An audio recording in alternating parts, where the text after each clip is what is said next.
मैं रामदास अठवले सत्यनिष्ठा से प्रतिज्ञा करता हूं कि मैं विधि द्वारा स्थापित भारत के संविधान के प्रति सच्ची श्रद्धा और निष्ठा रखूंगा। मैं भारत की प्रभुता और अखंडता अक्षुण्ण रखूंगा। मैं संघ के राज्य मंत्री के रूप में अपने कर्तव्यों का श्रद्धापूर्वक और शुद्ध अंतकरण से निर्वहन करूंगा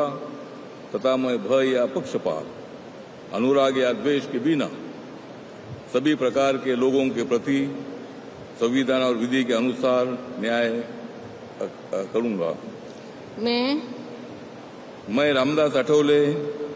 सत्यनिष्ठा से प्रतिज्ञा करता हूं कि जो विषय संघ के राज्य मंत्री के रूप में मेरे विचार के लिए लाया जाएगा अथवा मुझे ज्ञात होगा